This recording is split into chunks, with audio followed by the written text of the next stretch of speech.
It was 11:47 on a Friday night when my phone lit up with a message from the man I'd shared a bed with for 6 years.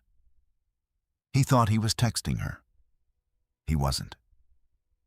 The message said, "She doesn't make you feel like this." She never did. I read it twice. Not because I didn't understand it the first time.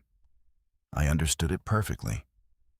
I read it twice because I wanted to make sure I felt exactly what I felt, which was nothing like what he expected me to feel. No tears, no shaking hands. Just a very quiet, very clear thought that moved through me like cold water. I knew where the photo was. I'd had it for 14 months.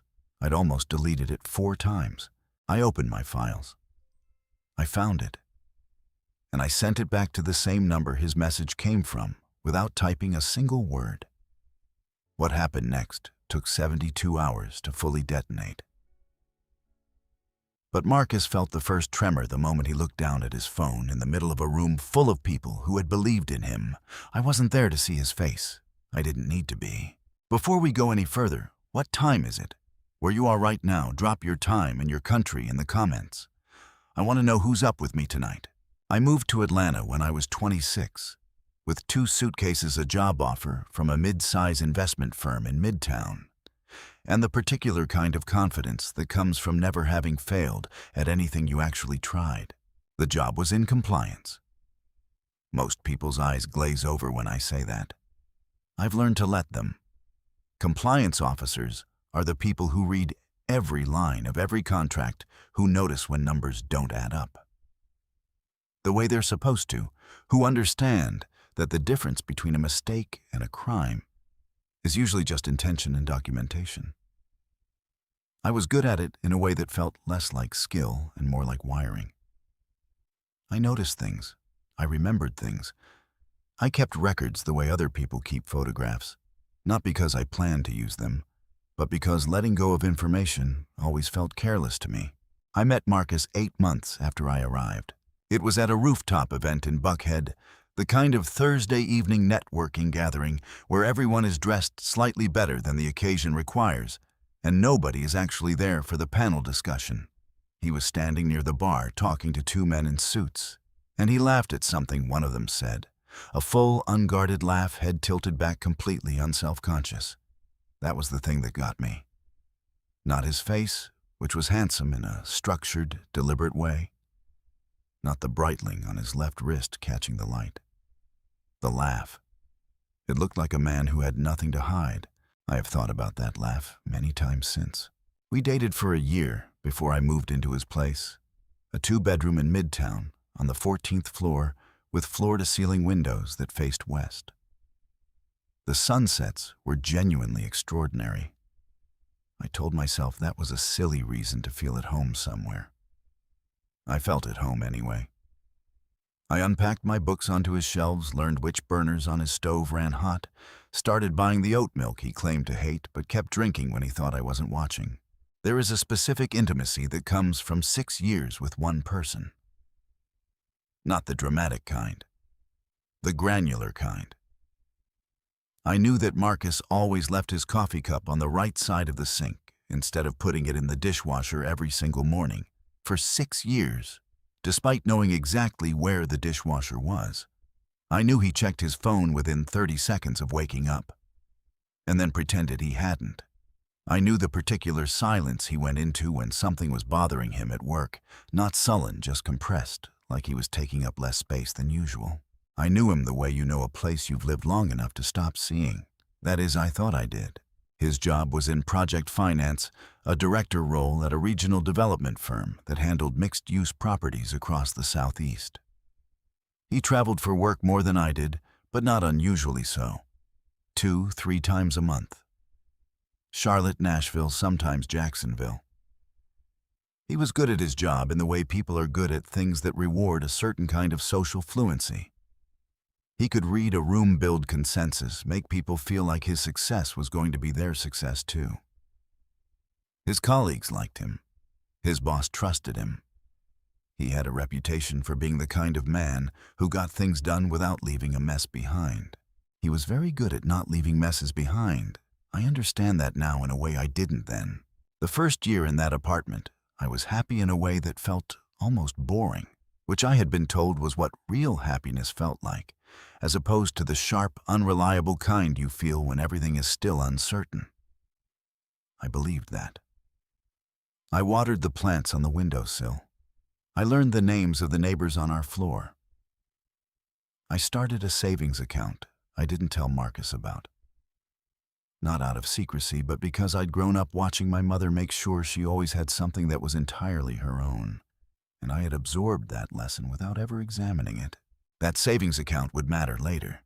Everything I'm about to tell you would have gone differently if I hadn't been exactly who I am. A woman who notices things, keeps records, and was raised to make sure she always had something that was entirely her own. I didn't know that yet, sitting in that apartment on a Sunday morning, in what I remember as an ordinary autumn. Watching Marcus drink my oat milk and leave his cup on the wrong side of the sink, thinking that this was a life I had built and could keep. I was right that I had built it. I was wrong about which parts were mine to keep. The first thing I noticed was the phone. Not the phone itself. Marcus had always been attached to it in the ordinary way of men who work in deal-making, where something is always almost closing and someone always needs a decision. What changed was the angle. He started holding it differently, face down on the dinner table, tilted away when he was scrolling, carried into the bathroom during commercials when he never used to get up at all. I noticed. I didn't say anything. I want to be careful here because I've told this part of the story to exactly one person, my friend Donna, over the phone, 3 weeks after everything happened, and even then I edited it. The truth is that I noticed the phone in October, and I didn't say anything until March. And in between those 2 months, I constructed an elaborate internal case for why I was probably wrong. I am a compliance officer. I am trained to identify anomalies and assess risk. And I spent 5 months talking myself out of the anomalies sitting across from me at dinner every night, because the alternative meant dismantling something I had spent 6 years building, and I was not ready to do that. So I watched instead. November brought a shift in his travel schedule. The Charlotte trips got longer, 3 nights instead of 2. A new project, he said, complicated stakeholder situation, the kind of thing that required FaceTime. I didn't ask for details because I had never needed to before, and asking now would have meant admitting I was keeping track. I was keeping track. I wrote the dates in my phone under a note labeled work schedule that I told myself was just for logistical purposes in case I needed to plan around his absences. I needed to know if the absences were real. They were real. That part was true. He was going to Charlotte. What he was doing there had layers I wouldn't understand until much later. December is when I found the receipt. It wasn't hidden. That was almost the worst part. It was in the pocket of his gray wool coat, the one he wore to anything that required looking serious. And I found it because I was taking the coat to the dry cleaner as a Christmas surprise, and I always check pockets before drop-off. Old habit. The receipt was from a restaurant in Charlotte Kindred in Davidson, which I knew because I had read about it once and thought we should go someday. Dinner for 2, December 11th. He had told me he was back in Atlanta by the 10th. I stood in our hallway for a long time with that receipt in my hand. Then I put it back in the pocket. I took the coat to the dry cleaner. I picked it up 4 days later and hung it back in the closet without saying a word. January was when I found the hair. 1 strand honey blonde at the tip caught in the fabric of the passenger seat headrest of Marcus's car. I had borrowed his car to run errands on a Saturday because mine was in the shop. And I noticed it when I adjusted the seat because the seat had been moved forward shorter legs than mine. I sat there in the parking garage of the Publix en Ponce for probably 4 minutes. Then I adjusted the seat to my position, drove to the store, bought what I needed, drove home. I didn't say anything. What I did instead was go back to work on Monday morning, and during my lunch break, start reviewing something I had been trying not to review for several weeks. There were discrepancies in a set of financial documents that had crossed my desk in November.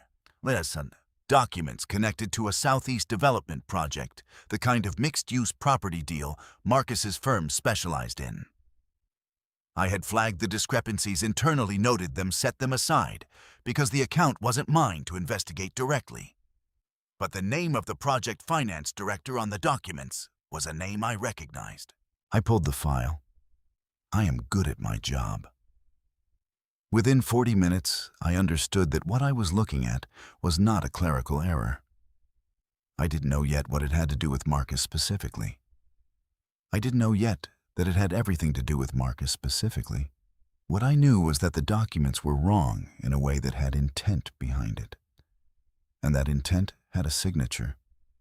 And I knew that signature the way I knew the sound of his key in the door. I closed the file. I saved a copy to a personal drive. I went back to my desk and finished the rest of my afternoon like nothing had happened, because I had spent 3 months practicing exactly that. That night, Marcus brought home flowers. Stargazer lilies, my favorite. He set them on the kitchen counter and kissed my temple and asked what I wanted for dinner. I said I didn't mind. Whatever he wanted. I put the lilies in water. I made sure they had enough light. I watched them open over the next 4 days, beautiful and completely unaware of anything. And I thought, not yet. Not until I know exactly what I'm holding. The text came in at 11:47 p.m. on a Friday in February. I was on the couch in our living room laptop, open a half-finished glass of water on the coffee table. A documentary about migratory birds playing on the television that I had stopped actually watching 40 minutes earlier. Marcus had gone to bed at 10, which he'd been doing more often lately, early nights, phone plugged in on his side of the bed, face down. My phone buzzed on the cushion beside me. I picked it up the way you pick up your phone when you're not expecting anything automatically, without urgency, the way you check the weather or dismiss a notification. The name on the screen was Marcus. I assumed he'd woken up and needed something. Water, maybe. Or he'd remembered something he forgot to tell me. I opened the message. She doesn't make you feel like this. She never did. I keep trying to explain it to myself, and I can't. It's just different with you. Come back to bed. I read it once. I set the phone face down on the cushion.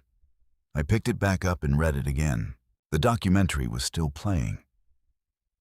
A narrator was describing the navigational instincts of Arctic terns, how they travel from pole to pole every year, 70,000 kilometers, guided by something internal that science can measure but not fully explain. I remember thinking that was a strange thing to be hearing at that exact moment. Then I turned the television off because I needed the room to be quiet. I want to tell you what I felt, and I want to tell it accurately, because I think people expect a particular kind of devastation. In a moment like that, the gasping, the shaking, the sense of the floor dropping away. That is not what happened. What happened was quieter and in some ways worse. It was the feeling of something you already knew becoming something you could no longer unknow. Like a word you've been reading wrong for years, and then someone says it out loud, and you realize your version was never real. I had known. Some part of me, the part that counted the Charlotte nights and checked the coat pocket and sat in that parking garage for 4 minutes, had known. The text didn't break something. It just removed the last reason I had to pretend I hadn't seen what I'd been looking at for months. I sat with that for a while. Then I got up, went to the kitchen, and poured the rest of my water down the sink. Rinsed the glass, set it in the dish rack. I did these things slowly and deliberately, the way you do things when you're making sure your hands are steady. I went to the second bedroom, the one we used as a home office, and I sat down at my desk. Not the laptop from the couch, my work laptop. The one with the encrypted personal drive I had been adding to quietly since January. I opened it. I navigated to a folder I had labeled with nothing but a date. I opened the PDF inside. 47 pages. I had compiled it over 6 weeks. Transaction records, project documentation, routing numbers, and LLC names and dates that didn't align with reported timelines. A chain of emails I had no business having access to, except that I did have access because one of the accounts involved had been flagged under a compliance review I was peripherally assigned to, and I'd used that access carefully and only once, and I had saved what I found to a personal encrypted drive and told no one. The documents showed that over 18 months, approximately $340,000 had moved through a series of shell accounts connected to a Southeast development project. The money was commission-based, tied to referrals that existed on paper, but not in practice. The signatures authorizing the transfers were Marcus's. 3 of the supporting documents bore a secondary signature, mine. I had signed them as part of routine compliance co-authorization on a shared account I managed for the firm. I had not known what I was co-authorizing. That distinction was going to matter enormously, but only if I handled the next part correctly. I had not yet decided what correctly meant. I closed the laptop. I sat in the dark office for a while. Through the wall, I could hear Marcus breathing the slow, even breath of a man who had no idea what was sitting 10 feet away from him on the other side of drywall. I went back to the couch. I picked up my phone. I reread his message one more time. She doesn't make you feel like this. She never did, and I thought about Sienna, whoever she was. Honey blonde tips and a seat adjusted for shorter legs. And I thought about Marcus. And I thought about 47 pages on an encrypted drive. And I thought about my name on 3 of those documents. Then I put my phone on the charger, turned off the lamp, and went to bed. I lay in the dark beside him, and I thought, you have no idea what I know. You have no idea what I've been building while you were busy underestimating me. And I thought, I'm not going to react. I'm going to respond when I'm ready, on my terms. I closed my eyes. I did not sleep for a long time, but when I did, it was deep, and it was decided. By morning, I already knew the first call I was going to make on Monday. And it was not going to be to Marcus. I did not change anything on Saturday. That was the hardest decision I made in the entire 6 weeks that followed, and it was the one that mattered most. I woke up at 7:15, the same time I always woke up. I made coffee, his preferred blend, the dark Sumatra roast from the place on Peachtree, and I poured it into his mug and set it on the counter before he came out of the bedroom. I showered. I put on clothes. I sat at the kitchen island with my own coffee and my phone, and I scrolled through nothing in particular while he moved around the apartment doing the ordinary Saturday things he always did. Checking his email, doing 15 minutes on the exercise bike he'd bought 2 years ago, and used maybe 3 times a week standing in front of the open refrigerator for too long. He kissed me on the cheek before he got in the shower. I said good morning. I had spent a portion of the night deciding exactly what I was and was not going to do. And the decision I kept coming back to was this: I would not let him know that I knew. Not yet. Not until I had spoken to a lawyer and understood what my name on those 3 documents actually meant for me personally, and not until I understood the full shape of what Marcus had done and who else knew about it. Reacting before I had that information would hand him an advantage he had not earned and did not deserve. I was not going to do that. What I was going to do was be very, very still. There is a particular discipline in stillness that people underestimate. It is not passivity. It is not acceptance. It is the decision to conserve every resource, emotional, strategic, financial, until the moment when spending them will actually matter. I had learned it not from any book or therapist, but from watching my mother during the 2 years before she finally left my father. She had gone quiet in a way that confused everyone around her, including me, until later, when I understood she had been quietly moving money, quietly consulting an attorney, quietly making sure that when she walked out into something instead of nothing. She used to say the loudest thing you can do is nothing. when nothing is what they don't expect. I thought about her a lot that weekend. Monday morning, I called in a personal day, the first I'd taken in 14 months, and at 10 a.m., I sat down across from a woman named Patricia Osei in a small office suite on West Peachtree. Patricia was the attorney who specialized in financial litigation and white-collar defense. I had found her name 3 weeks earlier, during a quiet evening when Marcus was in Charlotte by researching attorneys in Atlanta with specific experience in SEC compliance violations and corporate fraud. I had not made an appointment then. I had saved her number in my phone under dentist. I told Patricia everything. I showed her the PDF on my encrypted drive. All 47 pages. She read in silence for a long time. Then she asked me 4 questions, very precisely in the way of someone who already understood the shape of the problem and needed only to confirm the details. When did I first access the flagged account? Whether I had taken any documents outside of a compliance review context. What my authorization level was on the shared account. And whether I had reported the discrepancy through internal channels. I answered all 4 questions honestly. She was quiet for a moment. Then she said, "You're not the target here, but you could become a problem for yourself if you move wrong." I asked her what moving right looked like. She told me. It involved, among other things, a voluntary disclosure to the SEC's whistleblower program. A formal documented filing that would establish the timeline of my discovery, confirm my cooperation, and most critically create a legal record that I had brought this forward rather than concealed it. The filing would be confidential. It would protect me from being implicated in what Marcus had done. And it would, she said this carefully, watching my face, potentially entitle me to a portion of any financial penalty levied against the parties responsible. I asked her how long the process would take to initiate.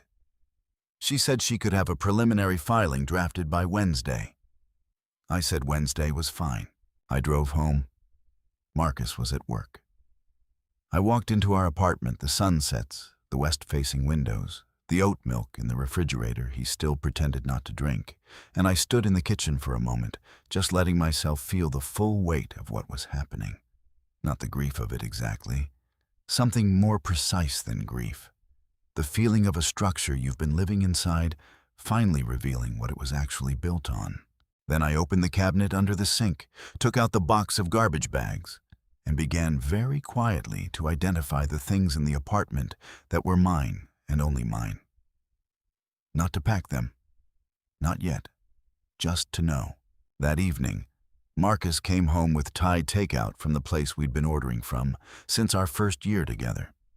He set the containers on the counter, handed me chopsticks, and told me about his day in the ordinary way, a meeting that ran long, about a junior colleague who kept talking past his point traffic on 85 that made no sense for a Monday. I listened. I asked a question at the right moment. I laughed at the right moment. I ate my dinner. I cleaned up afterward the way I always did, rinsing the containers before recycling them. Because I'd always been someone who did things thoroughly, even when no one was watching. He fell asleep on the couch with the television on the way he did, when work had been genuinely draining, rather than the performed exhaustion of someone managing a secret. I looked at him for a moment, at the Breitling still on his wrist, at the way he slept, with one arm thrown over his face, at the man I had thought I knew, down to his most unremarkable habits. And I felt something that was not love, and was not hatred, but was maybe the shadow left behind, when love removes itself quietly without announcing it is going. I turned off the television. I got my laptop. I opened a new document and began writing down every date I could remember from the past 18 months. Every trip, every late night, every deflected question, because Patricia had told me documentation of behavioral changes could be useful context, and because I had learned from the woman who raised me that you write things down before memory starts editing them in your favor. I wrote for 2 hours. Then I closed the laptop, brushed my teeth, and went to bed. In the morning, Marcus left his coffee cup on the right side of the sink. I washed it. I did not say a word. Marcus bought flowers again on Wednesday. Tulips, this time pale yellow from the Whole Foods on Ponce, because I could see the price stickers still on the plastic wrap. He set them on the kitchen island when he got home and said he'd been thinking about me all day, which was the kind of thing he said when he wanted me to feel chosen without having done anything specific to choose me. I had heard it many times. I used to receive it as genuine. I put the tulips in the same vase as the last ones, which had finally started to drop petals, and I said thank you, and I meant nothing at all by it. Patricia had filed the preliminary disclosure that afternoon. I knew this because she had texted me at 3:47 p.m., a single line. "Done. You're protected." I had read it in the bathroom at work, sitting on the closed lid of the toilet with the fan on, and I had stayed there for about 90 seconds, just breathing. Then I washed my hands and went back to my desk and finished reviewing a set of fund allocation reports that had nothing to do with any of this. And I did it carefully and completely because I'd never once done my job badly, just because my personal life was in the process of detonating. That was Wednesday. Thursday was when Marcus started to make it worse. I don't think he understood what he was doing. That was almost generous of him. In a way, he was not cruel enough to be deliberate about it. He was just a man who felt safe and was therefore careless, which produces the same damage as cruelty without requiring nearly as much self-awareness. He left his phone on the kitchen counter Thursday morning while he showered, and it buzzed twice in 4 minutes. And I did not look at it. And he came out and picked it up and tilted it away from me with a motion so practiced it had become invisible to him. He asked if I wanted to get dinner Saturday. Somewhere nice, he said. He named a restaurant in Buckhead we'd been to twice before, once for my birthday and once for no reason at all. And I said, sure, Saturday sounds good. And he smiled the smile of a man who believed he was managing everything just fine. I thought about Sienna reading that text. Come back to bed. 27 years old, honey blonde tips, a seat adjusted for shorter legs. I wondered if she knew about me the way I now knew about her, or whether Marcus had constructed a different architecture for each of us, a version of himself for her that had never mentioned the apartment on the 14th floor, the oat milk, the 6 years. I decided it didn't matter. What she knew or didn't know about me was not my problem to solve. Friday. Marcus came home energized in a way I recognized the particular voltage of someone who has something to look forward to that has nothing to do with the room they're standing in. He talked more than usual at dinner about a project in Savannah that was gaining traction, about a colleague who'd gotten a write-up in a local business journal, about a podcast he'd started listening to on his commute. He refilled my water glass without being asked. He asked about my week with the specific attentiveness of a man trying to make sure his conscience was clean. I told him about my week. I left out Wednesday afternoon entirely.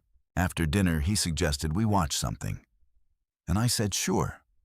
And we sat on the couch in the particular configuration we'd had for years, him at one end, me at the other, with my feet tucked under me, a throw blanket I'd bought at a market in Savannah 3 years ago across my lap.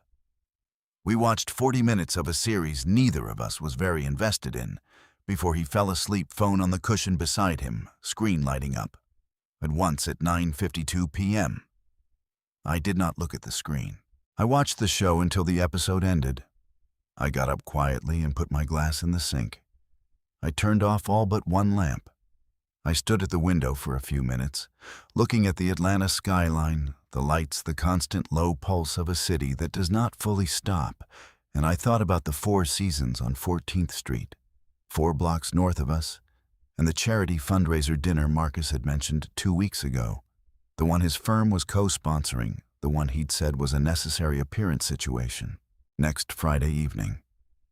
He had mentioned it casually, the way he mentioned work obligations, a necessary appearance, a rubber chicken dinner probably boring home by 10. He'd asked if I wanted to come. I had said no, that I had plans with Donna. He had nodded with the faint relief of a man who didn't actually want his partner in the room. I had not made plans with Donna. I went to my desk and opened my laptop and wrote one email to Patricia, 3 sentences asking a single procedural question about timing. She responded within 20 minutes, even at that hour, which told me she understood the shape of what I was thinking. Her answer was yes. The timing would work. I closed the laptop. I went to the bedroom. I set my alarm for 7:15, the same time I always set it. I checked that my phone was charged.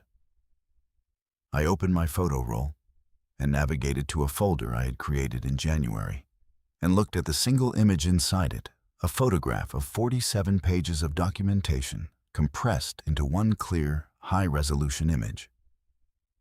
I had taken on my work phone and airdropped to my personal one for exactly this purpose. I looked at it for a moment, just to confirm it was still there.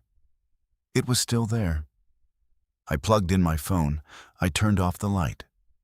Marcus was still asleep on the couch. I could hear the low sound of the television he hadn't turned off. I thought about going out to turn it off for him, the way I'd done 100 times before the small domestic maintenance of a life lived alongside another person, and I decided not to. He could find his own way to bed.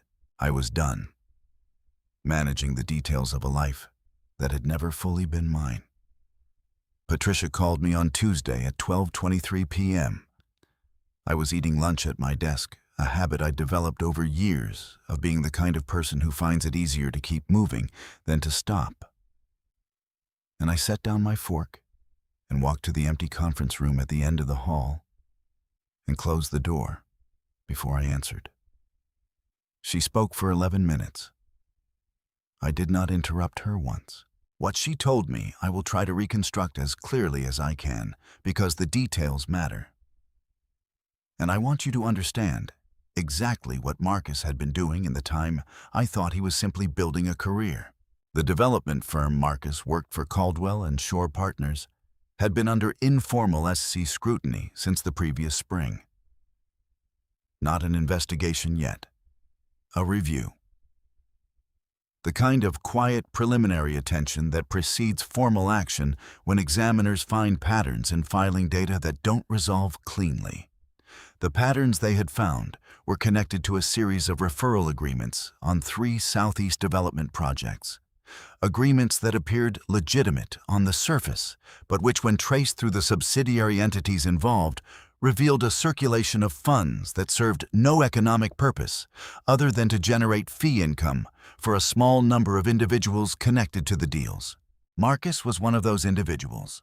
Over 18 months, he had received approximately $340,000 in what the documentation characterized as consulting referral fees routed through 2 LLCs registered in Delaware that had no employees, no offices, no function other than to receive and disperse money.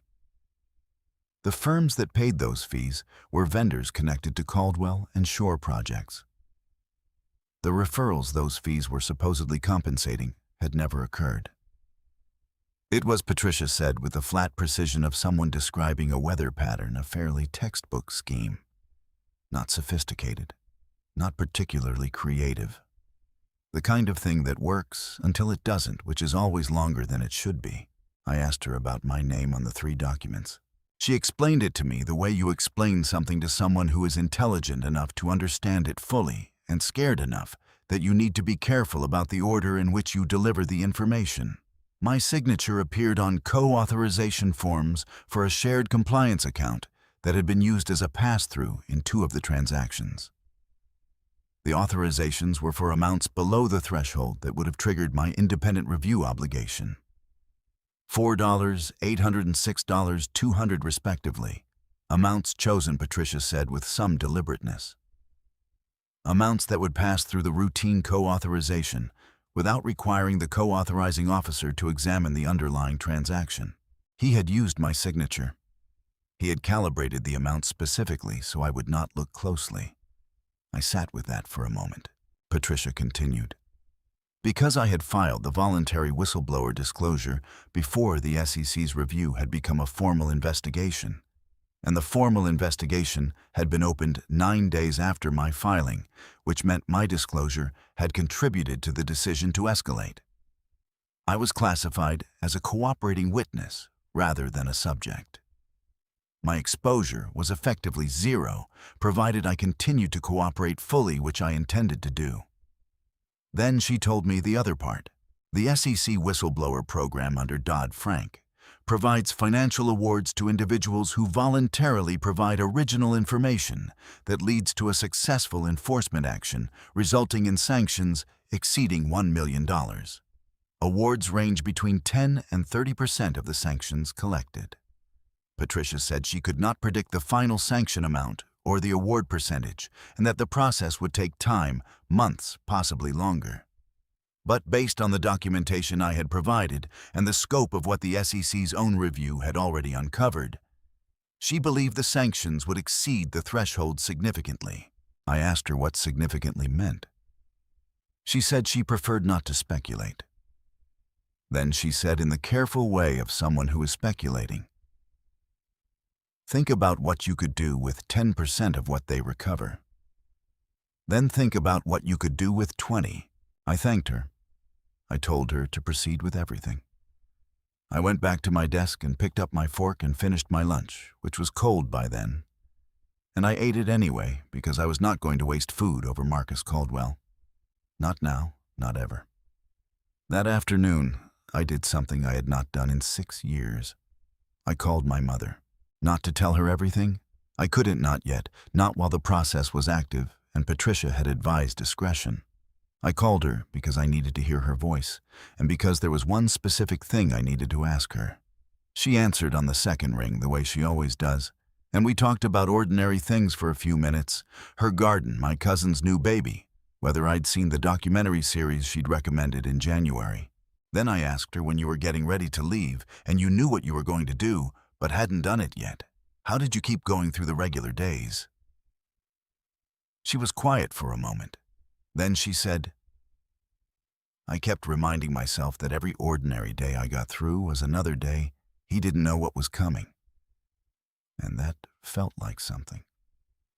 That felt like mine." I told her that was helpful. She said she was glad. She asked if everything was okay. I said everything was fine. I said I'd been thinking about her a lot lately and just wanted to call. She said to come visit soon. I said I would. I hung up and sat at my desk in the particular quiet of a Tuesday afternoon in a midtown office building, the low hum of climate control and distant keyboard sounds, and a city doing its ordinary business outside the windows, and I thought about 14 months of noticing things and saying nothing, and building something in the dark, while the man I lived with spent those same months believing he was the one with the secret worth keeping. He had built a scheme. I had built a case. His had $340,000 in it. Mine had 47 pages and a whistleblower filing and a lawyer who returned texts at 10 p.m. and a photograph on my phone I had been carrying for 3 weeks, like a key to a door I was not yet ready to open. Friday was 4 days away. The Four Seasons was 4 blocks north. I opened my calendar and blocked off the evening. I marked it personal. Then I went back to work. I wore the black dress, not because I was trying to make a point about appearance. I have never believed that what a woman wears in a moment like this should carry the weight people want to give it. I wore it because it was the dress I felt most like myself, in structured wool crepe 3/4 sleeves hits just below the knee, the kind of dress that requires nothing from the room it walks into. I bought it 2 years ago for a conference in Washington, and I had worn it 4 times since. And every time I put it on, I felt the same thing, which was that I did not need anything from anyone in that room. I did my makeup slowly at the bathroom mirror while Marcus showered and dressed in the bedroom 12 feet away. He came to the doorway at 6:40 p.m. looking exactly like the man I had fallen in love with at a rooftop event in Buckhead 8 years ago. Dark suit, white shirt, the Breitling on his left wrist, the particular confidence of a man who has never once doubted that a room will receive him well. He told me he shouldn't be too late. He said not to wait up. He kissed my cheek, and I felt the scratch of his jaw and smelled his cologne. And I thought, this is the last time you will do this, not knowing what I know. I said, drive safe. He left at 6:44. I waited 22 minutes. Then I got my coat picked up, my bag, checked that my phone was charged, and the photograph was where it had always been, and I called a car. The Four Seasons. Atlanta sits on 14th Street in Midtown, a 12-story building with a lobby that manages to feel both grand and intimate in the way of places that understand money well enough not to need to announce it. The charity fundraiser was on the second floor, a ballroom event with assigned seating and a silent auction, and the specific social energy of a room full of people who are there, partly because they believe in the cause, and partly because being seen believing in the cause serves them in ways they prefer not to examine too closely. I had looked up the event. I knew the organization, a workforce development nonprofit, focused on economic mobility in underserved Atlanta communities, which was, I noted, without particular irony, a cause Marcus had expressed genuine support for on multiple occasions. I had made a donation online that afternoon, $400. It gave me a ticket. I arrived at 7:38. The room was set for dinner, about 200 people, round tables with low floral centerpieces in cream and gold. I checked my coat, accepted a glass of sparkling water from a passing server, Saldra Huss, and moved along the perimeter of the room in the quiet way of someone who knows exactly where she is going and prefers not to be noticed getting there. I found Marcus's table in under 3 minutes.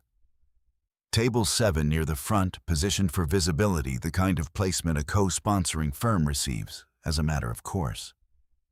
He was seated with 5 colleagues and their partners mid-conversation, the particular animated version of himself he performed at professional events louder than at home, more expansive, the laugh deployed more frequently and with more theater. He had not seen me. I found a position near the east wall, with a clear sight line to the front of the room, and a partial view of table 7. I stood there with my water, and I waited.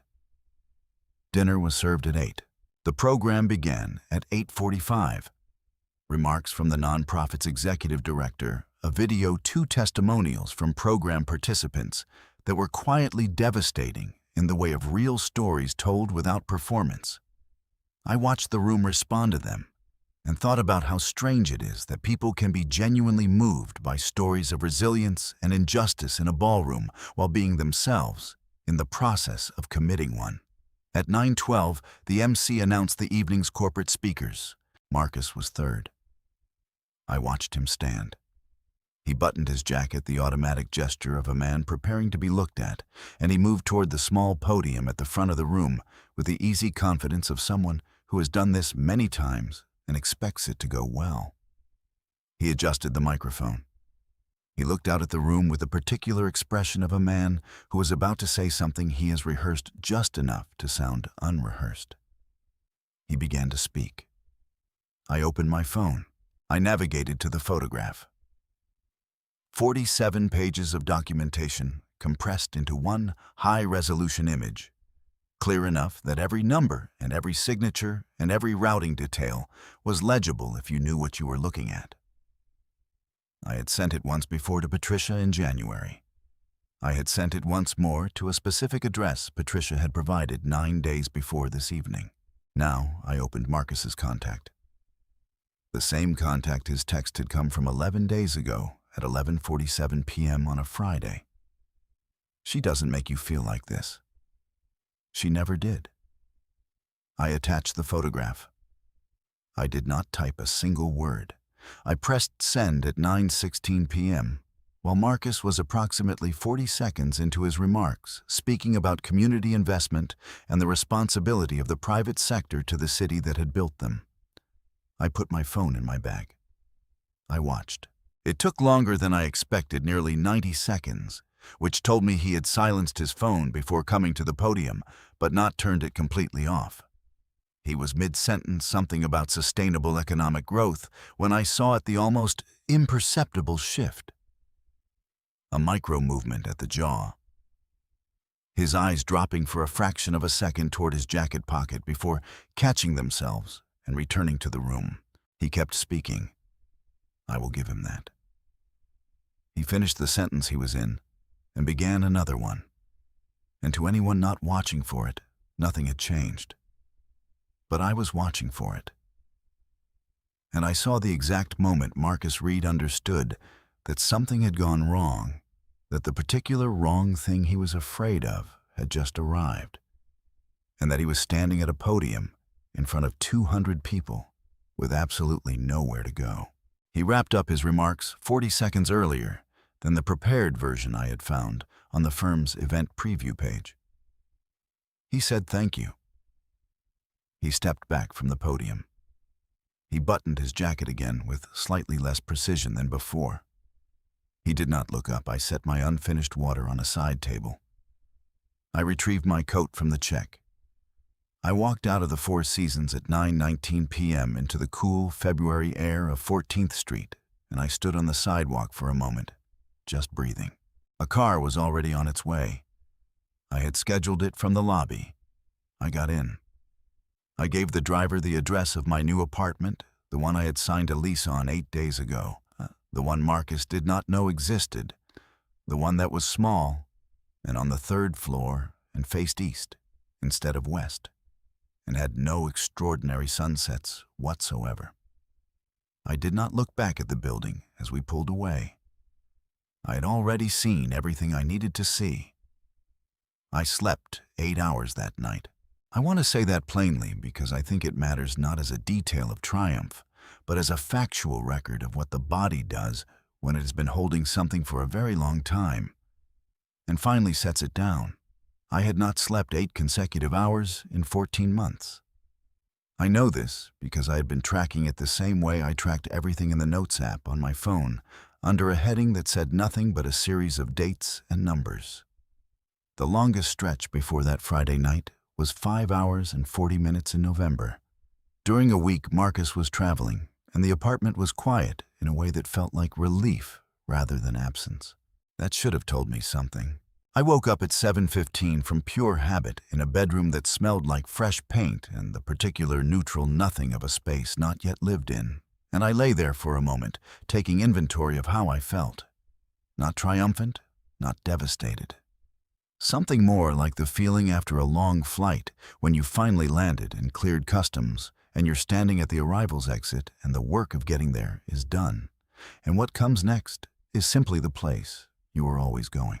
I made coffee on a machine I had bought myself.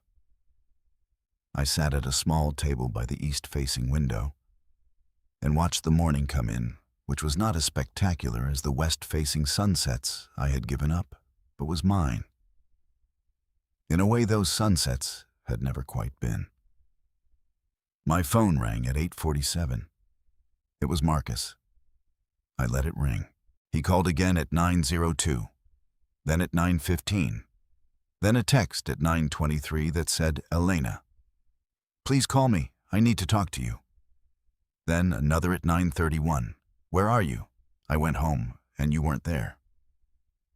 Then at 9:44, the one that told me he had started to understand the full shape of what was happening. I know you were there last night.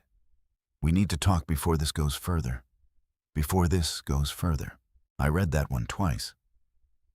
The particular grammar of a man who still believed there was a version of this, he could manage a conversation he could have that would reroute what was already in motion. I thought about Patricia's filing. I thought about the SEC's formal investigation, opened 9 days after my disclosure. I thought about the fact that what Marcus believed was a private crisis between the two of us had in fact been a matter of federal record for over a week. There was nothing left to go further. It had already gone. I did not call him back. Monday morning came with the specific weight of a week that has been waiting for you. I was at my desk by 8:30 coffee from the place downstairs, the kind of ordinary professional morning that has nothing dramatic about it on the surface. At 9:07, my supervisor, a careful and precise woman named Renata, appeared at my office door and asked if I had a few minutes.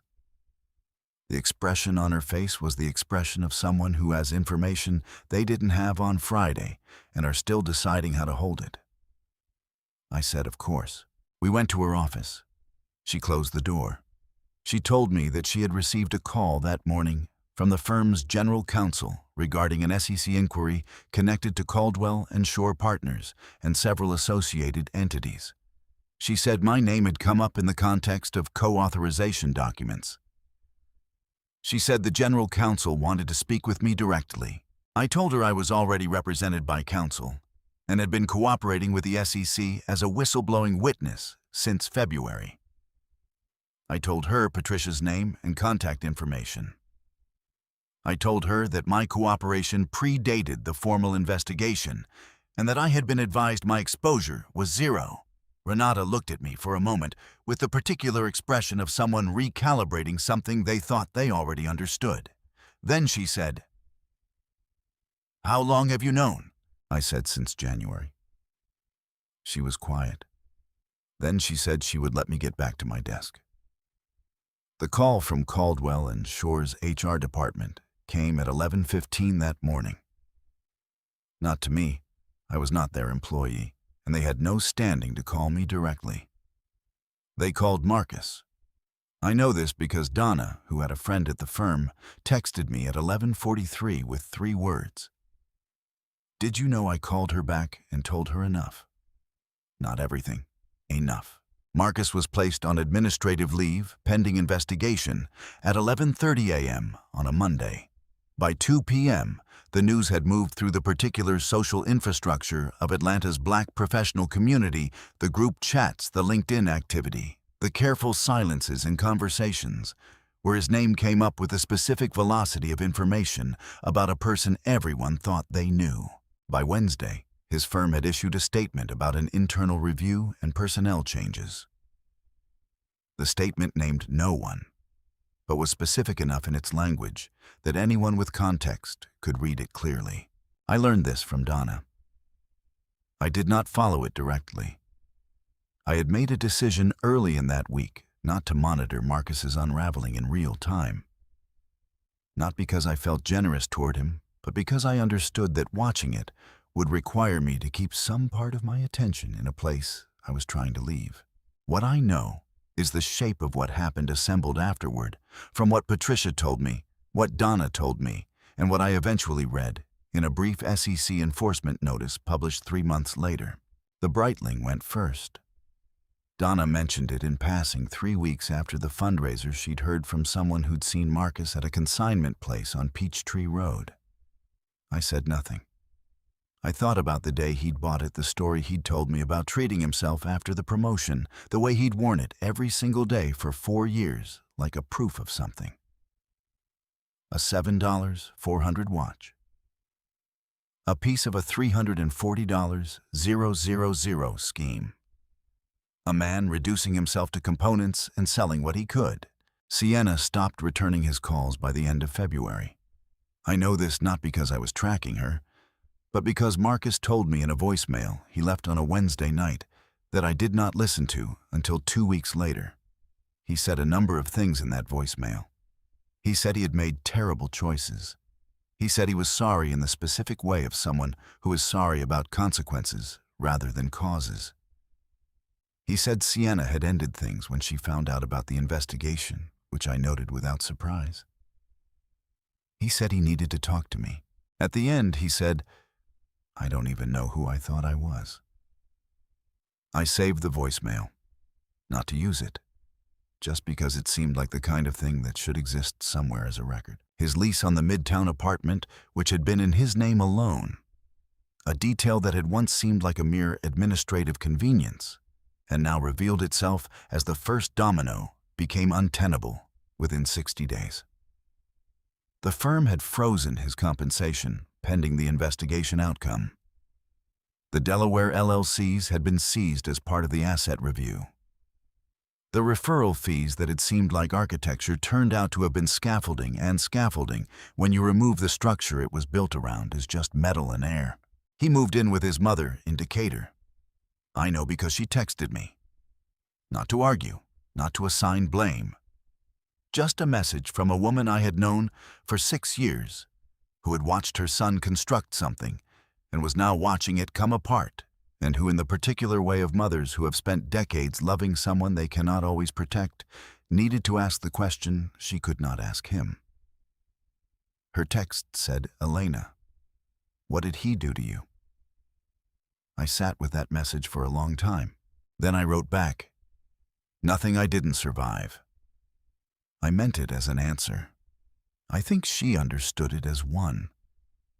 March arrived the way Atlanta marches do, uncertain the city cycling through winter and almost spring, in the same week magnolias opening too early and then catching a cold snap that browned their edges before they'd fully had their moment. I noticed this because I'd started walking to work. The new apartment was 11 blocks from my office, a distance that had seemed inconvenient when I signed the lease, and now felt like the best decision I had made in years. 40 minutes each way through streets. I was learning the way you learn a neighborhood when you're paying attention to it, rather than just moving through it.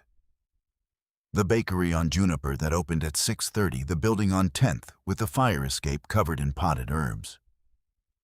The particular light on West Peachtree at 7:50 a.m. when the sun was still low, and the glass towers caught it sideways, and the whole street went briefly gold. I had lived in Atlanta for 8 years, and I was learning it for the first time. That is what I want to tell you about this part, not the external developments, though. Those continued, but the texture of ordinary life. When the structure you'd been living inside has been removed, and you discover that what's underneath is not rubble but ground. Actual ground. The kind you can build on. Donna came over on a Saturday in early March with wine and the specific energy of a friend who has been waiting weeks to ask questions she has been too careful to ask. We sat on the floor of my living room.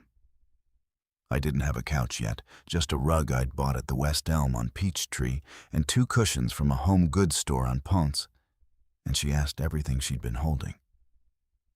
I told her most of it. Not the whistleblower filing. Patricia had advised continued discretion until the enforcement action was finalized. But the rest of it, the text, the 47 pages, the 4 seasons, the photograph.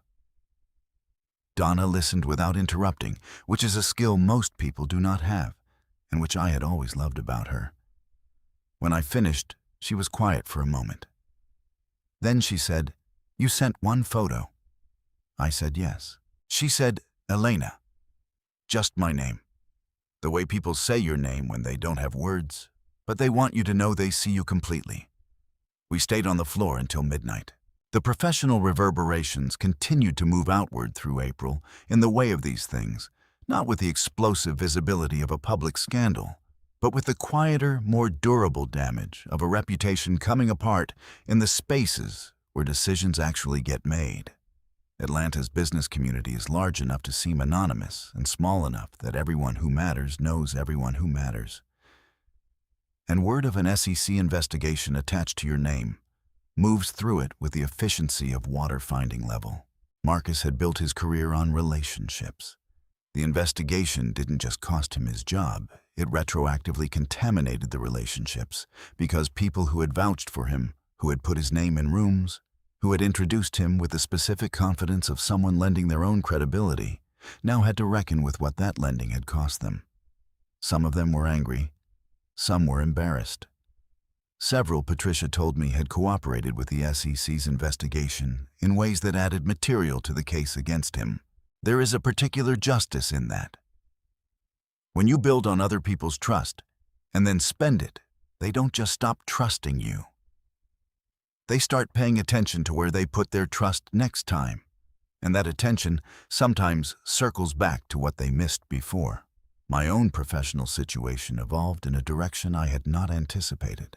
In late March, Renata called me into her office again. This time, the conversation was different. The firm's general counsel had reviewed my cooperation with the SEC, the timeline of my discovery and disclosure, and the documentation I had provided. They had consulted with outside counsel.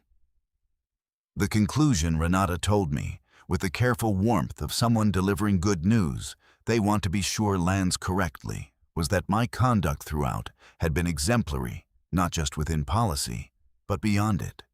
I had identified a compliance risk, documented it properly, and reported it through appropriate channels, including channels that went beyond the firm's internal structure, when the internal structure itself was implicated. She said the partners wanted to discuss my role going forward. I said I was interested in that conversation. What followed over the next 3 weeks was a renegotiation I had not sought and had not expected. A title change. A seat at a table I had been adjacent to for 4 years. A compensation adjustment that was significant enough that I called Patricia afterward, not to report anything, but just to tell her, because she was one of the few people who understood what the number represented beyond the number itself. She said, "You earned it twice. Once when you did your job, and once when you did the right thing." I thought about that for a long time. The SEC enforcement notice was published in mid-April. It was a public document, brief and precise in the specific language of regulatory findings, entity names, violation categories, sanction amounts. Marcus's name appeared twice. The total sanctions assessed against the parties involved exceeded $2.1 million. I read the notice once in full at my desk on a Tuesday morning. Then I closed the browser tab and went back to the fund allocation report I had been reviewing. Patricia called that afternoon. She told me the whistleblower award calculation would take additional months to finalize, but that based on the sanctions amount and the scope of my contribution, her estimate had firmed up considerably. She set a range. I wrote it down on a piece of paper and looked at it for a moment, and then put it in the drawer of my desk under a quarterly report because I did not yet know what to do with what that number meant, and I did not want to decide while I was still sitting in the office where I had co-signed documents I did not know were being used against me. That evening, I walked home the long way through Piedmont Park, which was full of the particular March becoming April energy of a city remembering that warmth is possible. People walking dogs, a group of women doing a fitness class on the grass, children on the playground equipment screaming with the specific, unself-conscious joy of people who have not yet learned to manage how much pleasure they express in public. I sat on a bench near the lake for a while. I thought about 6 years and 14 months of noticing things. I thought about my mother's savings account and the lesson I had absorbed without examining it. I thought about Patricia saying, "You're protected," in a text at 3:47 p.m. on a Wednesday that I'd read sitting on the closed lid of a bathroom toilet with the fan on. I thought about Marcus's mother texting me, "What did he do to you?" And my answer, which I had meant as a boundary, and which I now understood, was also something else. A statement of survival, so compressed it had become almost small, almost too quiet for what it actually contained. Nothing I didn't survive. I had survived it. More than survived it. I had walked through 14 months of holding something enormous and saying nothing and doing the right thing repeatedly in the dark where no one could see it. And on the other side of that was a new apartment and a new title and a negotiation I had not sought and a number in a drawer that was going to change the architecture of my next decade. And a bench in Piedmont Park on an evening in early April, watching the light go gold across the water, just breathing. I did not feel like I had won something. I felt like I had returned to myself, like the self I was before 6 years of gradually editing down, had finally been given enough space and enough quiet to remember what it was. That felt larger than winning. That felt like something worth having walked through all of it to get to. I stayed on that bench until the light was almost gone. Then I walked home. Summer came to Atlanta the way it always does, without asking permission. By June, the magnolias had recovered from their March false start, and the city was fully itself again, loud and green and relentlessly warm, the kind of heat that arrives before 8 a.m. and doesn't negotiate. I had learned to leave for work earlier to catch the 40 minutes before the sidewalks turned serious, when the air still held a small memory of the night before, and the streets belonged mostly to the people who worked in buildings that required them to arrive before the rest of the city woke up.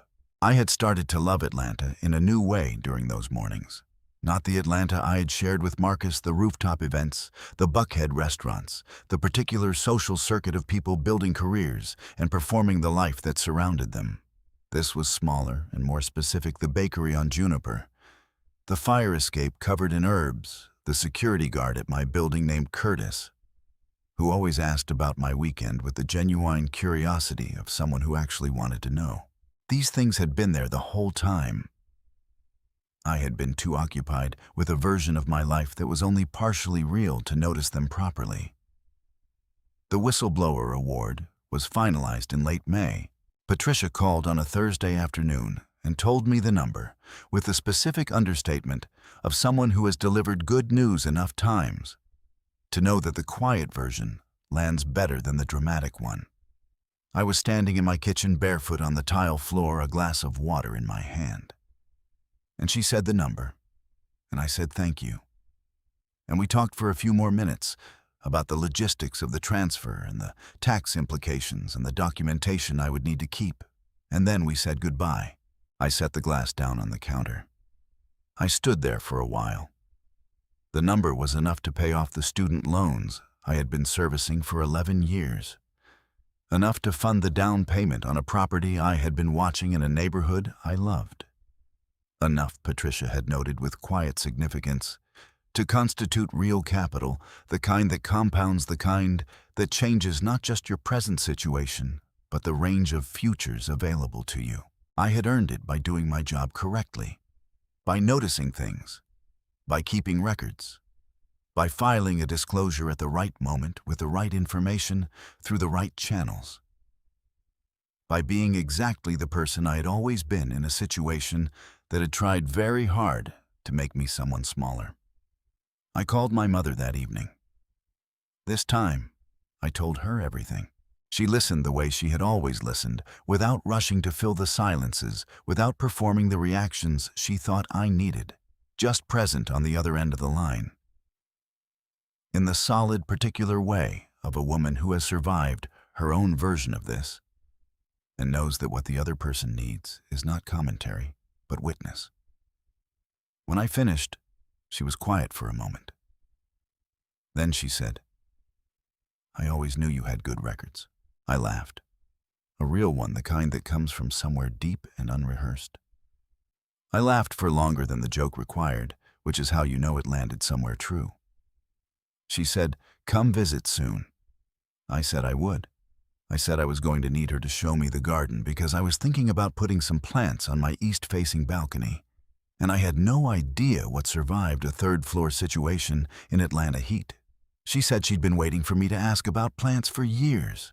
I made the trip to Savannah in July. 4 days her house, the garden she had been building for 12 years in the backyard of the home she had bought herself after my father, the one that was hers, in every tile and planted thing. We sat on the back porch in the evenings with sweet tea and the particular unhurried quality of time that exists only between people who don't need to perform anything for each other. And she showed me which herbs took the heat without complaint and which ones needed to be watched.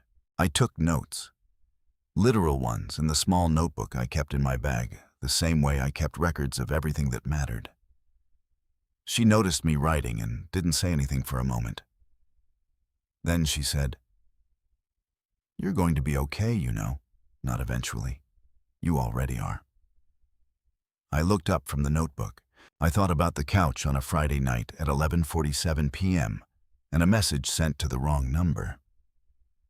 I thought about 14 months of noticing and saying nothing and building something in the dark. I thought about a photograph on an encrypted drive and a filing, and a lawyer who answered texts at 10 p.m., and a bench in Piedmont Park, and a new apartment that faced east, and a number in a drawer, and a promotion I had not sought, and a walk to work every morning through a city I was learning for the first time. I thought about who I had been before 6 years of gradual editing, and who I was now sitting on my mother's back porch in Savannah in July, with a notebook full of plant instructions and more ground under my feet than I'd had in longer than I could precisely remember. I said, "I know," and I did know. Not as something I was trying to convince myself of, but as something I could feel in the same quiet physical way you feel solid floor under your feet after a long time on uncertain ground. Certain. Present. Mine.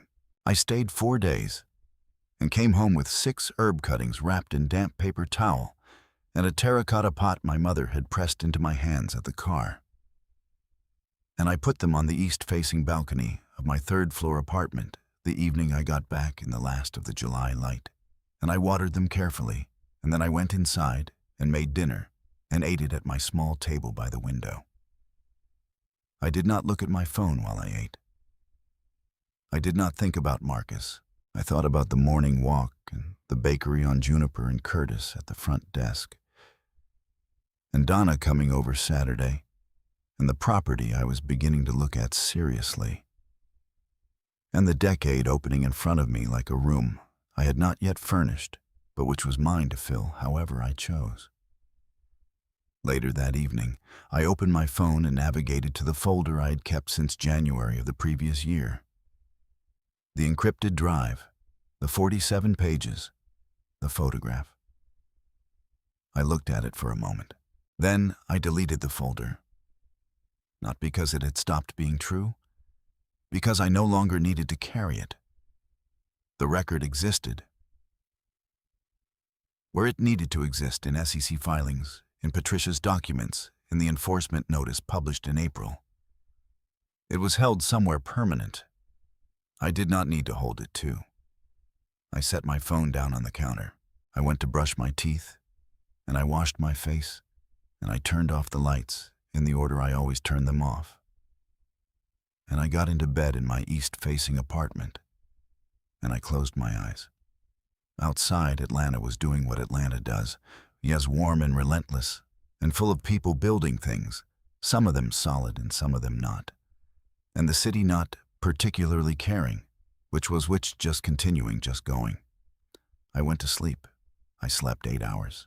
There is a version of this story where I am defined by what Marcus did, where the text he sent to the wrong number is the inciting incident of my life, the thing that everything before and after orbits.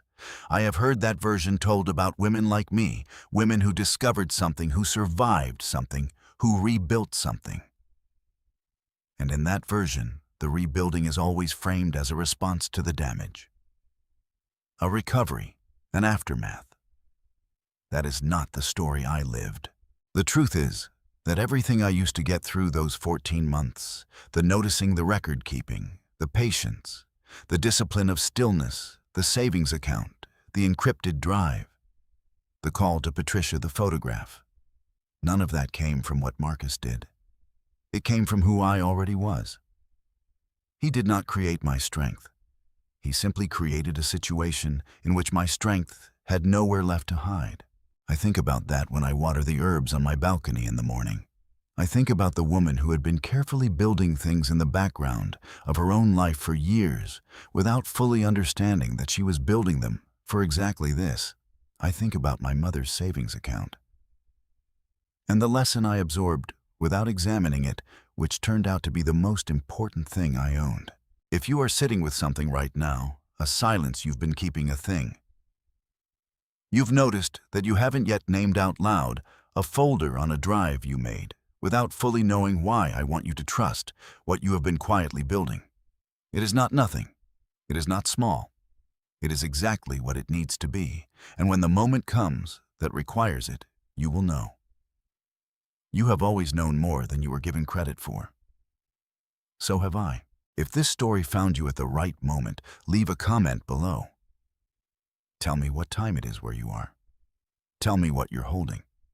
And if this is the kind of storytelling you want more of, subscribe. I'll be here.